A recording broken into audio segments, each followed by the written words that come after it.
તેરમાં પ્રજાસત્તાક પર્વની ભવ્ય ઉજવણી થઈ, જ્યાં મુખ્ય સમારોહમાં ગૃહ રાજ્યપ્રધાન હર્ષ સંઘવીએ ધ્વજવંદન કર્યું. કાર્યક્રમમાં જિલ્લાની વિવિધ શાળાઓના 300થી વધુ વિદ્યાર્થીઓએ સાંસ્કૃતિક કાર્યક્રમો રજૂ કર્યા. હર્ષ સંઘવીએ પરેડનું નિરીક્ષણ કર્યું હતું અને વિદ્યાર્થીઓનું અભિવાદન ઝીલ્યું હતું. પરેડમાં અલગ અલગ વિભાગોની યોજનાઓના ટેબ્લો પ્રદર્શિત કરાયા. ટેબ્લોના માધ્યમથી સરકારની વિવિધ યોજનાઓની માહિતી અપાઈ, જે આકર્ષણનું કેન્દ્ર બની.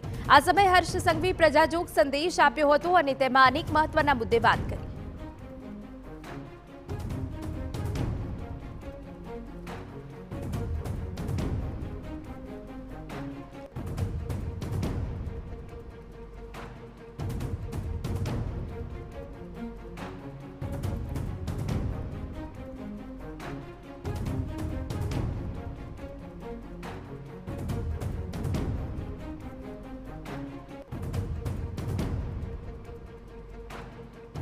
આ દેશ બદલાઈ રહ્યો છે, અનેક સિદ્ધિઓ હાંસલ કરી હોવાની વાત સંઘવી કરી. વડાપ્રધાન મોદીના માર્ગદર્શનથી ખૂબ મોટું પરિવર્તન આવ્યું. 25 કરોડ લોકો ગરીબીમાંથી બહાર આવ્યા. 6 વર્ષમાં 12 કરોડ ઘરમાં નળથી જળ પહોંચાડવામાં આવ્યું. 70 વર્ષથી વધુ ઉંમરના લોકોને સ્વાસ્થ્ય સુવિધાઓ અપાઈ. 13,000થી વધુ જન ઔષધિ કેન્દ્રો ખોલી સામાન્ય નાગરિકોને મદદ કરાઈ.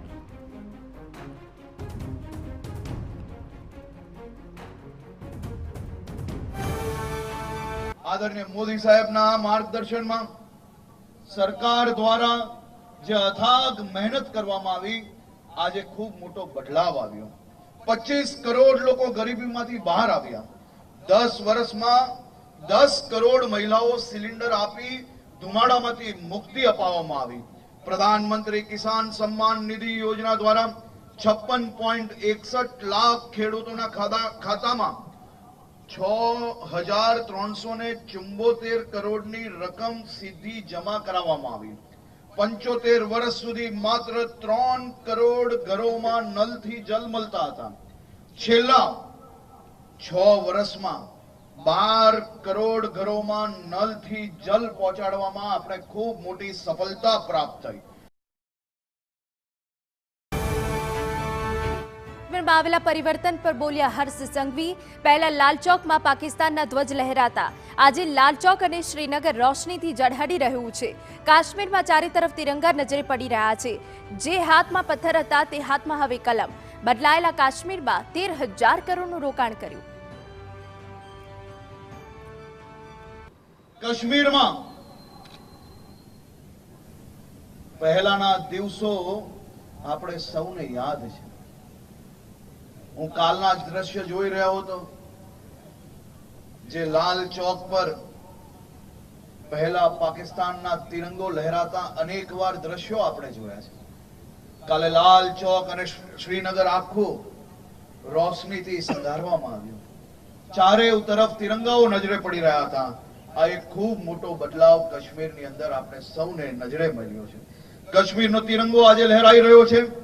પહેલી વાર કાશ્મીરમાં સંવિધાન દિવસ મનાવવામાં આવ્યો.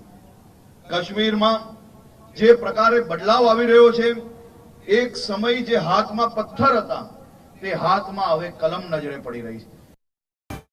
હર્ષ સંઘવી ગુજરાતી સિદ્ધિઓ ઉપર પણ વાત કરી હતી અને જણાવ્યું હતું કે લોકોના સહકારથી ગુજરાત સતત આગળ વધી રહ્યું છે. તો મુખ્યપ્રધાન ભૂપેન્દ્ર પટેલના માર્ગદર્શન હેઠળ રાજ્યના વિકાસ માટે તંત્ર પણ દિવસ રાત એક કરી રહ્યું છે.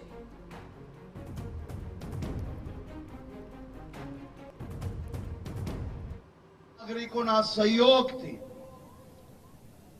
ગુજરાત એક નવી ઊંચાઈ પ્રાપ્ત કરી રહી છે.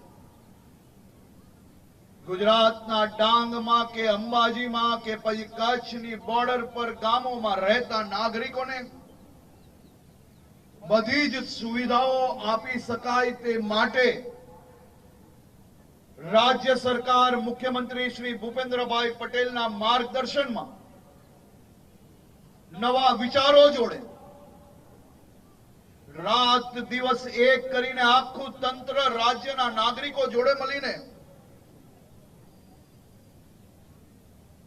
ગામે ગામ વ્યવસ્થાઓ પહોંચાડવા માટે મહેનત કરી. હરસંઘવીએ જણાવ્યું હતું કે આજના ગુજરાતમાં 74% ગામડાઓમાં ખેડૂતોની દિવસે પણ વીજળી મળી રહે છે. પ્રાકૃતિક ખેતીમાં પણ ગુજરાતની ઉપલબ્ધિની નોંધ લેવાઈ છે. તો આજે ડિજિટલ હેલ્થ કાર્ડ ઉપલબ્ધ કરાવનાર ગુજરાત દેશનું એકમાત્ર રાજ્ય બન્યું છે.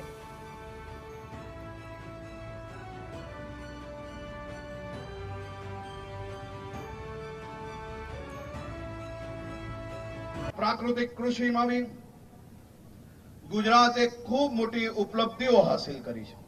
કિસાન સૂર્યોદય યોજના થકી કિસાનોને રાત્રે આરામ કરી શકે તે માટે કિસાન સૂર્યોદય યોજના હેઠળ રાજ્યના 12,713 એટલે કે 74% ગામડાઓમાં ખેડૂતોને દિવસે વીજળી પ્રદાન કરવામાં આવી છે.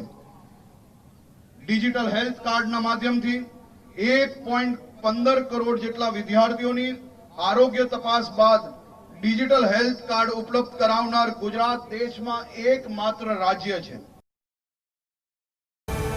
સામે હરસંઘવીની લાલાંગ ડ્રગ્સને લઈને ગુજરાત તરફ આવનાર એકને પકડ્યા પણ ખરા અને જેલમાંથી છૂટવા પણ નથી દીધા.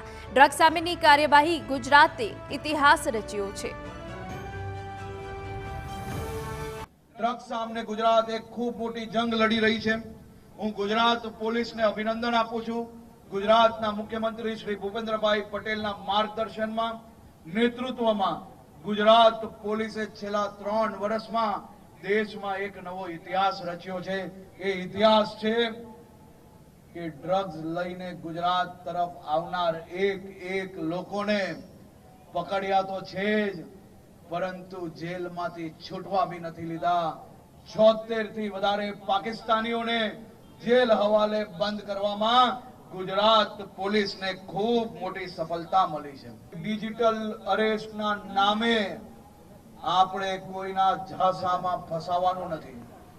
ડિજિટલ અરેસ્ટના નામે કોઈનો બી ફોન આવે, કોઈ બી પ્રકારની ડર વગર તાત્કાલિક પોલીસને જાણકારી આપજો. પોલીસ તાત્કાલિક આપણે મદદે પહોંચશે. એ ફ્રોડ પોલીસને પકડવાનું કામ તમે પોલીસ પર છોડી લેજો, પરંતુ ગામની ચિંતા કરીને ગામ શું વિચારશે એવા વિચારોમાં આવા ફ્રોડોના ઝાંસામાં